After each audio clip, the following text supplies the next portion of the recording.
Welcome to Toffee TV. It is the Toffees Tactics Show. Been away for a couple of weeks. This show, it's back. Quite simply, it's back. There's been a few games, obviously, since the last one we did. Everton's form has dropped off a little bit, to say the least. But, you know, we've got a big test this weekend. And against Manchester City, you have to be at your best to have any hope of getting anything out of them. They've won 9 home games on the bounce. I think it's 33-6 is the goal difference in that time. The last team outside the top 6 they lost to was Everton in January 2017. Since then they took 139 points from 153. So there you go. We're not in the top 6. It's a tall order, but we do have a decent record against them at the Etihad. In fact, ours and Liverpool's are the best 2 records at the Etihad. So there you go. And Pep Guardiola has only beaten us a quarter of the games he's been in charge for. Basically, he's beaten us once in 4 matches. And Everton have drawn the last 3 at the Etihad. There's all your little preliminary stats out of the way going into this one. Yeah, you know, last time I was here, we were doing well. It was easy to see a lot of good things with Marco Silva's men. First in the pressing and things like that. You know, more shots than we'd had, scoring more goals up there. And since then we've hit a little bump in the road. We lost the derby late on. And then we've had 2 home draws against 2 teams I feel like we should have beaten, you know, at 60%, and we didn't. We drew with the pair of them, and we needed a Luca Dean marvellous free kick to get us out of trouble against Watford on Monday. You know, the thing with those games is we dominated both of the games. You know, even the other night when people said, oh, we were lucky. Fact is, we had 56% of the possession. We had more possession. They had 3 more shots than us, but they were from outside the box, miles over. We had more shots on target than they did.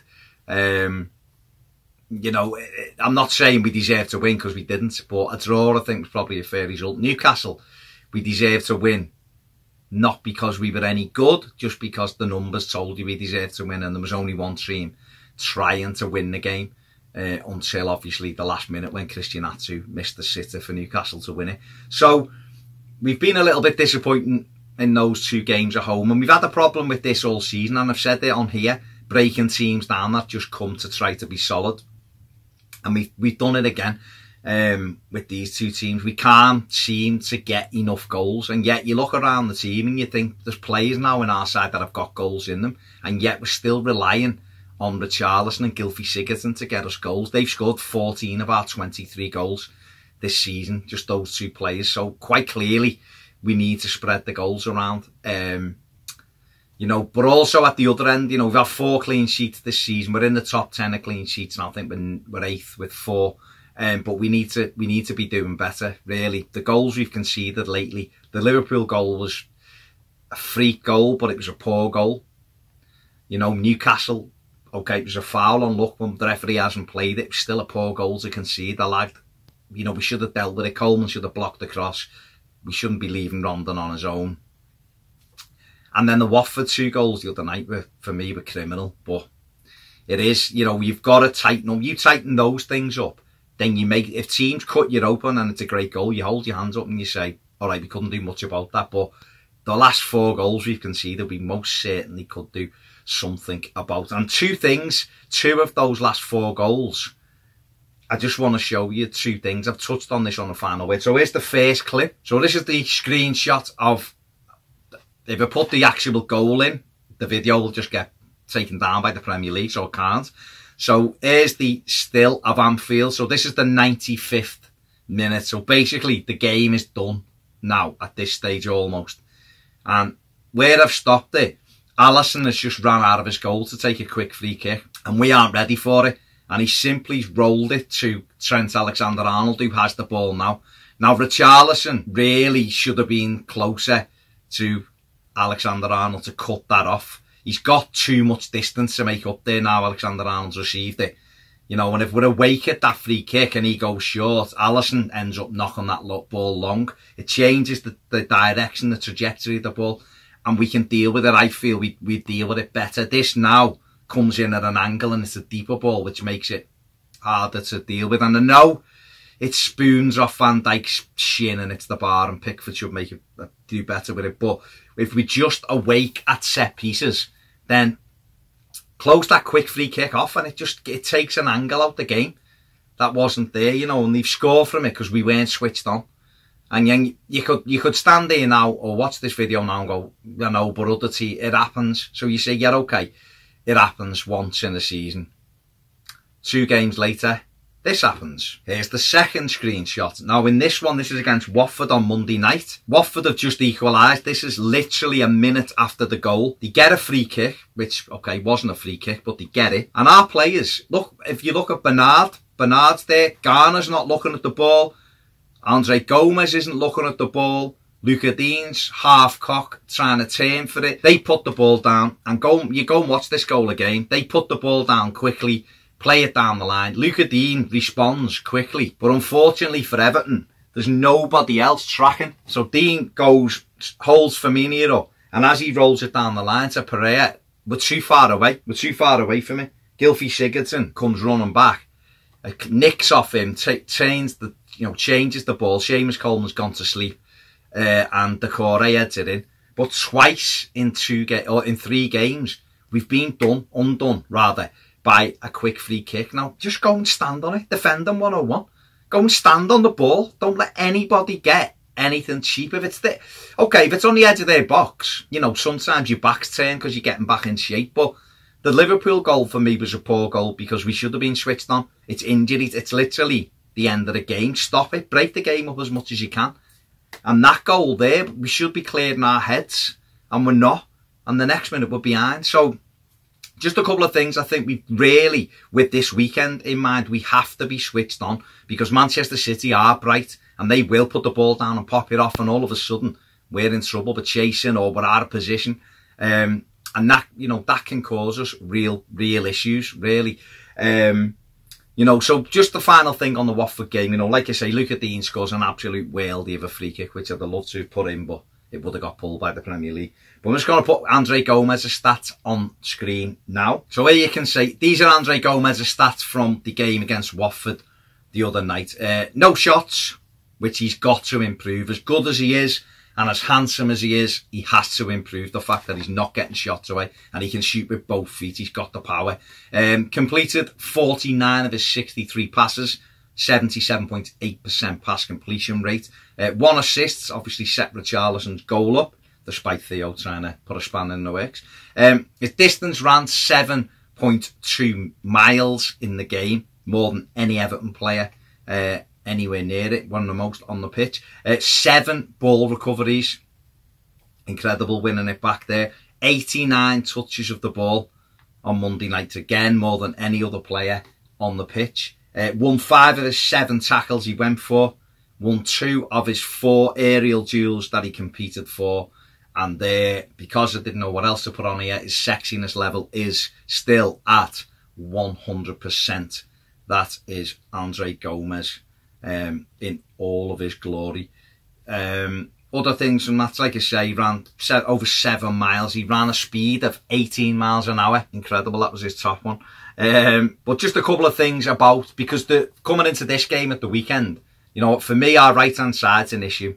It's an issue, and I'll put a couple of things up in a minute showing you why I think it's a real issue. But just from the last couple of weeks, we've got Walcott and Coleman, who I think on the day are still our best right-hand side. But at the minute, neither of them is playing anywhere near the potential. If we look at Theo Walcott against Liverpool, 13 passes in the game, 13 passes, 61% pass rate, 1 shot, 1 chance created, 0 crosses in that game in a Merseyside derby. Is 13 passes enough for someone who's a big part of what you do? Against Watford, 11 passes, although he had an 80% completion rate, 1 shot, 0 chances created, and 1 cross before he was substituted.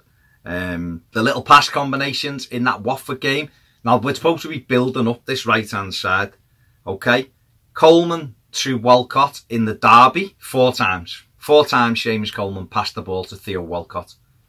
Now, a pass combination is, for me, you should be creating partnerships all over the pitch 4 times in the game before he was taken off Theo.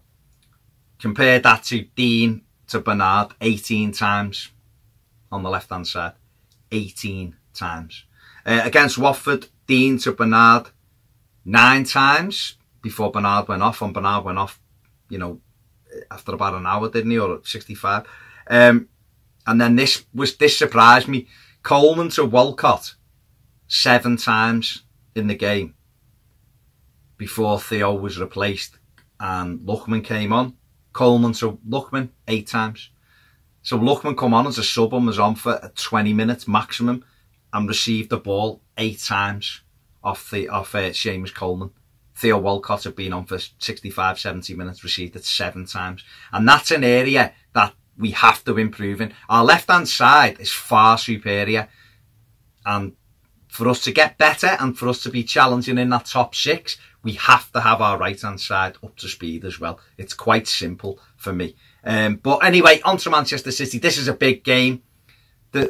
It's hard to point weaknesses out in a team that doesn't really have any weaknesses. But what it does have is they give you a chance because of the way they play. They're so exciting. They're such a great side, but they give you chances. The weakness, the strength is almost their weakness.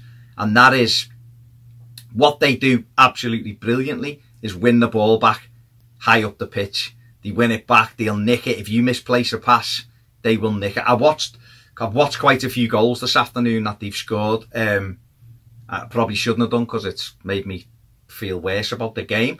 But in so many occasions, they nick the ball off a loose pass in midfield. And this is where Everton really, really have to take care this weekend. They have to be careful with the ball. You know, and if Garner isn't fit, then if Tom Davies comes in, he's got to be careful with his passing. Same with Gylfi, same with Gomez. Because they nick the ball, Man City, and they are away. They are away in 2 or 3 strides and you're not recovering. They're that good. And we've got to cut that out. But the flip side to that is the chances they've given up in those games have all been the same. They've either been caught in possession or they've played a stray ball and the opposition. West Ham had a few chances against them. Watford had a few chances against them. Chelsea, you know, caught them cold. And therefore Everton, you know, Everton are the #1 pressing team in the final third. So if City do give the ball up, we've got to take full advantage. We're a team who can win it back. So it's almost our best game plan versus our, you know, something that is there. You know, it's, I suppose both teams give the ball away at your peril. But for Manchester City, obviously we give it away. It's more likely to end up in our net than it is vice versa. But that is our best opportunity this weekend. And I feel as though space in behind their fullbacks will be the best opportunity as well. I've got a couple of things I just want to put up on screen now. I think their weaknesses are in these areas in behind the fullbacks. I feel as though everything central, that's nice and tight, but I think they give you an opportunity in behind them. Kyle Walker, he's either he's fantastic going the other way, no question about it, and he's a good defender as well, but he does give you an opportunity, and I feel as though, you know, if it's Bernard on that side, then, you know, Luca Dean goes into those areas that I've shaded anyway. But if it's Bernard on that side, or if it's Richarlison, as I've done in my starting 11, get into those areas. They're the areas we can cause Manchester City problems and get balls across the box, because they are the weakness spots for me in this side. The same on the other side, you know, and this is a problem when I look at Walcott and Coleman, because these are 2 areas they haven't been accessing for us, and it's caused us issues, definitely. But like I say, you know, we can get into those areas in behind their fullbacks. That for me is most definitely an opportunity for us to score, basically, because Manchester City, they're not going to give you, you know, they're not going to make it easy for us at the weekend. Okay, so I've got to move a little clip here. So, you know, again, this is what I think, where I think we can exploit. And if you look, Dean and if it's Bernard on that side, they've got to get into those areas. But the issue is, once we get into here, Seamus Coleman needs to be carrying on. into those positions. If you just watch that through again, Bernard and Dean get into these areas. We have Richarlison, Sigurdsson, Walcott trying to join in. But Seamus too often is slamming on in that area and not going any further forward, not committing any further forward. We're seeing that from him in terms of attacking with the ball, and in terms of him just, you know, when people are running with the ball, he's just slamming on and not really making himself available for it. And that, to me, causes problems. That's why we're not doing as well as we can, you know. And I think if we can get him in this clip, if we can get Seamus Coleman and Walcott into those areas in behind the fullbacks, then we're going to cause them problems. And then once they're in those areas, this is where they need to be feeding the ball across for me. They need to be going right across that 6-yard box with balls. Too often at the moment, we're playing that pass there twice, with either dinking it up in the air back towards the penalty spot, and it's helping defenders just get themselves the set to clear the ball, you know. Whereas if you're playing the first ball, you know, if you're playing the ball across that 6-yard box like that, then people can come in, and that's the kind of pass that Manchester City play, and that will cause us real issues at the weekend if we're not ready. But we have to be doing that to them on the flip side. Otherwise, we are going to be in trouble, because they're an absolutely brilliant side. They're the best team for me still. Liverpool are doing great and are up there, but Man City for me are the best team. So some screenshots. The season so far: City in 2nd, Everton in 7th. Man City have won 13, we've won 6. 2 draws and 6 draws for Everton. They've lost 1, we've lost 4. 2.81 goals per game from them, 1.44 from us. We concede 1.19, them 0.56. 8 clean sheets to 4.